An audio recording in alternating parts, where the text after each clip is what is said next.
Ketemu lagi dengan channel Cimedi 20 Cafe.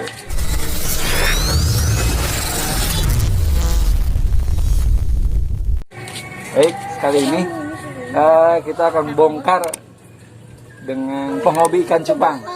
Nah, bagaimana dari mulai perawatannya dan sampai ke marketingnya. Sekarang dengan Pak Husna Mulyadi. Atau berawal dari apa dulu nih Pak Husna ketika Bapak ini banyak ikan cupang seperti ini? Jadi awalnya sih hobi gitu kan, hobi terkait dengan ikan gitu kan. Cuma ikan apa aja sih gitu kan. Cuman salah satunya ikan cupang ini gitu kan. Dari hobi, kemudian awalnya sih beli-beli begitu kan. Beli gitu kan. Suka sama cupang orang lain begitu kan, yang di-share bisa kan. Bisa orang kan jual itu di-share nih di media online gitu kan. Atau pas lagi main nih ke pasar gitu kan. Pasar ikan. Ataupun main ke rumah temen yang punya ikan cupang begitu kan. Biasanya pulang tuh bawa. Beli gitu kan. Berawalnya tertariknya dari mananya nih? Bentuknya, warnanya atau apanya? Jadi cupang itu sebenarnya unik ya. Nah, pertama variasi warnanya itu banyak. Jenisnya banyak. Warnanya banyak. Kemudian perawatannya simpel. Beda dengan ikan lain. Ikan lain kan nggak, kalau cuman pakai toples gini doang nggak bisa gitu kan. Harus pakai aerator ya kan. Terus air harus bergerak begitu kan. Kalau cupang kan nggak, pakai botol doang dia hidup. Hidup ya. Terus warnanya juga banyak lah begitu kan. Dan menarik lah kalau menurut saya sih gitu kan, yang hobi gitu kan. Jadi kalau lihat cupang itu gimana, ngumet tuh fresh gitu. Jadi berwarna lebih hilang. Iyalah. Kalau ada pikiran-pikiran. Iyalah, pokoknya bisa menghilangkan stres lah ini gitu. Untuk kamu. Tapi emang berawal dari kayak gitu aja, hobi aja, seneng aja lihat warnanya. Okay. Dan awalnya tuh nggak kepikiran untuk bisnis begitu bisnis. Karena awalnya kenapa sekarang budidaya begitu kan, memperbanyak cupang. Ya karena beli terus gitu kan. Iya. Beli tapi terus sekarang tekor udah kan? banyak loh teman-teman. Jadi saya lihat tadi sampai satu kotaknya tanya tadi sampai ratusan ya tadi ya satu kotaknya itu ya. Satu lubuk ya. Coba ada 100. Jadi kalau ada 3 lubuk 300 ekor nih teman-teman. Jadi memang luar biasa. Enggak, satu lubuk itu banyak sebenarnya, enggak cuma 100. Lebih dari segitu ya. Tergantung, itu kan lubukan itu tempat pembesaran sebenarnya. Tempat budidaya ikan cupang itu biasanya dengan istilah lubuk. Bahasa lainnya kolam sebenarnya gitu. Kolam. Cuman bedanya kolam cupang itu kan kecil-kecil, nggak kayak kolam lele gitu kan, atau kolam ikan mas, atau kolam ikan yang lain gitu kan.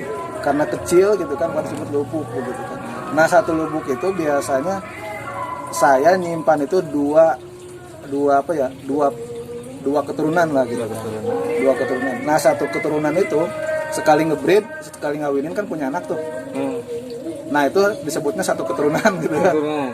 Berapa ekor biasanya? Bisa sampai berapa? 300 sampai 500, tergantung kualitas indukannya. Kalau indukannya bagus ya kan, full telur gitu kan. Terus si jantannya juga pinter ngikuk. Pinter kawin ya kan, dan ngerawat anaknya. Nah, itu biasanya anaknya banyak gitu.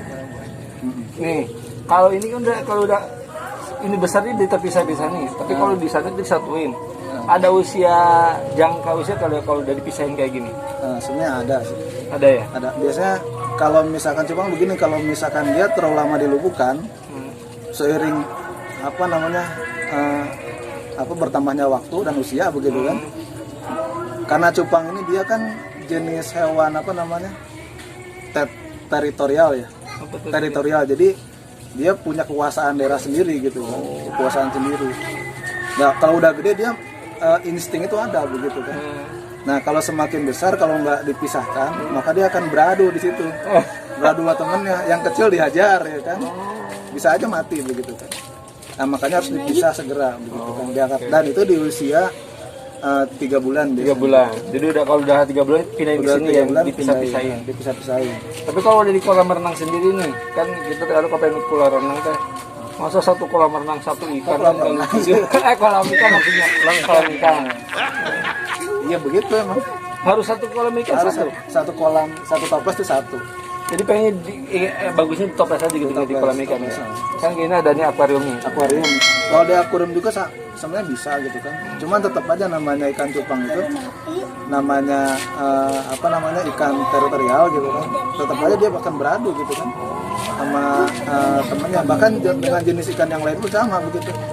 Ketika ada ikan yang lewat ke daerahnya dia begitu kan, sama dia hajar juga begitu. Jadi harus punya satu tempat, satu ikan cupang. Nah, satu tempat, satu ikan cupang. Satu ikan cupang. Dan tempatnya pun fleksibel sih, nggak mesti harus di toples, bisa di soliter ya bahasanya. Kalau apa akuarium untuk ikan cupang namanya soliter. Soliter. Cuma akuarium juga, cuman kecil. Kecil. Soliter karena sendiri-sendiri begitu kan. Jadi satu akuarium satu. Ini ya. Nah, cuma sekarang kan musimnya lagi musim toples nih gitu kan. Sebenarnya ini perkembangan zaman aja gitu. Awalnya sih dulu botol kan. Botol udah lewat. Ganti ke soliter. Soliter akuarium kecil itu kan. Sekarang lewat juga. Akuarium kecil udah nggak musim, sekarang ke toples. Kenapa toples? Toples lebih simpel sih.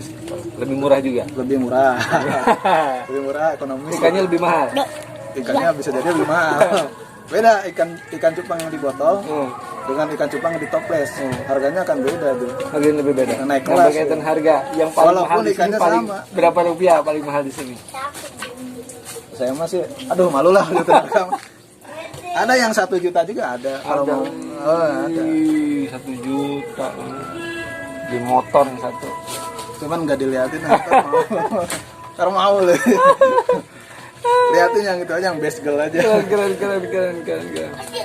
Jadi intinya kalau di toples ini yang sudah besar dan sudah usia lebih dari 3 bulan, ini bisa dikatakan ini harga standar ya yang ditawarin di sini. Kalau yang eksklusif itu ada VIP-nya, ruang VIP-nya. Ada diumpetin. Di sini rawan ya. Rawan Dan banget. tolong aja. Aduh. Iya. Nah, airnya jadi warna seperti ini kan kalau kita tahu ya, kalau air itu warnanya bening. Ini bening tapi ada enteh-entehnya gitu nih. Dicampur dengan apa? Jadi di apa namanya? Kalau breeder cupang itu biasanya ya orang yang seneng cupang biasanya paham gitu kan. Nah, kenapa warna apa namanya? Air ikan cupang itu selalu begini begitu kan? Kayak air teh. Nah, ini dicampur dengan air rendaman daun ketapang. Daun ketapang diolah dulu gitu kan. Dicelupin. Iya, bisa dicepit, disobek sedikit, masukin ke situ kan. Itu akan merubah warna. Nah, kayak ini kan. Ini kan. Fungsinya buat? Nah, fungsinya itu untuk menetralkan pH air. Bukan untuk menguatkan warna. Nah, salah satunya itu juga. Menguatkan warna. Jadi membantu apa namanya? Karena kan dia lebih aman di pH yang sesuai dengan ikan itu gitu kan. Nah, ketika ketika pH-nya sesuai, maka dia akan merasa nyaman. Nah, ketika nyaman dia akan membantu proses mutasi warna. Tadi saya coba nyobain kalau biru sama kuning, kirain itu jadi warna yang kayak cat-cat kayak gitu. Kalau biru sama merah jadinya orange, apa sih? Biru sama merah jadinya orange ya. Hijau. Iya, kirain itu seperti itu. Makanya saya pengen jadi person warna ini. Jadi ada nanti beli gitu ikan yang warna biru sama merah supaya nanti warnanya ternyata bukan seperti itu ya. Oh iya. Kalau ikan itu nggak kayak gitu ya. Enggak, perpaduan warna kayak di cat-cat. Jadi gitu, apa namanya, memijahkan ikan cupang itu misalkan kita menginginkan warna warna berbeda lah dari cupang itu. Nggak kayak mencampurkan warna cat gitu kan. Ya kan merah sama kuning jadi oranye gitu kan, atau merah sama biru jadi hijau gitu kan. Enggak begitu. Jadi ada pengaruh faktor gen ikan itu sendiri gitu. Nggak mesti begitu. Kalau ikannya warna merah nih, dikawinkan dengan ikan warna biru gitu kan, atau warna putih. Merah sama putih jadi pink sama itu, nggak begitu juga. Oh enggak ya? Enggak. Kirain itu seperti itu, makanya saya biru sama merah nanti warnanya jadi orange gitu kan. Kalau biru sama hijau nanti warna apa? Jadi kirain teh warna yang banyak seperti ini perkawinan nanti induknya dengan bapaknya warna apa gitu. Ternyata nggak seperti itu ya, jadi bukan gennya ya, Jadi terkait dengan terkait gen. warna nggak begitu. Enggak gitu. gitu ya. Cuman dari warna itu emang mempengaruhi terhadap anaknya itu. Cuman pencampuran warnanya nggak begitu, nggak kayak cat tuh gitu. Nah, misalkan nih untuk menghasilkan cupang apa ya, misalkan cupang jenis avatar nih yang mahal gitu kan. Avatar. Nah itu kan pencampuran bukan avatar dengan avatar biasanya. Justru jenis cupang yang berbeda dia kawinin lagi, nanti anaknya ada yang berjenis avatar.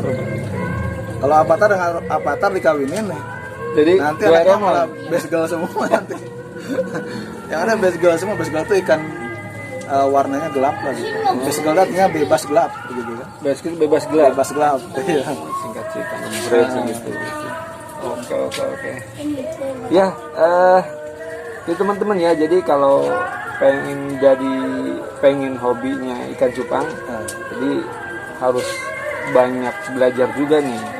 Gimana dari mulai ngawininnya. Tadi ngawininnya juga kan usianya berapa sih kalau kita ngawinin gimana? Itu idealnya 5 bulan. 5 bulan. 5 bulan. Dari mulai bulan Meja sampai segini 5 bulan juga ya. Ini bisa 3 bulan nih paling seperti udah 8 bulan. Intinya ya sebandinglah dengan harga yang ditempelin bandrol gitu ya. Oh iya. Jadi emang prosesnya nggak segampang yang kita lihat ketika kita ngelihat ikan cupang itu sendiri. Jadi nggak segampang itu. Jadi tapi kata beliau tadi menyampaikan kalau ikan cupang ini pemeliharaannya sangat mudah. Terewel gitulah ya, terewel ya. Cuma dikasih ikan makan pun pakannya nggak terlalu banyak juga. Iya. Atau boros makannya. Makanya sih biasa aja sih. Aja ya. Ikannya kecil kan makannya pasti dikit. Dan ada juga orang yang makan ikan kecil makannya banyak gitu kan. Oh, itu seperti itu. Jadi kalau ada yang penasaran dengan berkaitan dengan ikan cupang, kita silaturahim lagi ke beliau ya, baiknya bagaimana. Jadi supaya lebih menarik lagi. Sengaja saya dipotong-potong nih, enggak sekaligus bikin tuntas berkaitan percupangan. Oke siap. Oke, Mungkin nanti mau tahu bagaimana caranya ngebreed. ngebreed, itu juga ngawinin ngebreed ya. Ngawinin. Memijahkan lah bahasa. Palebe nih berarti.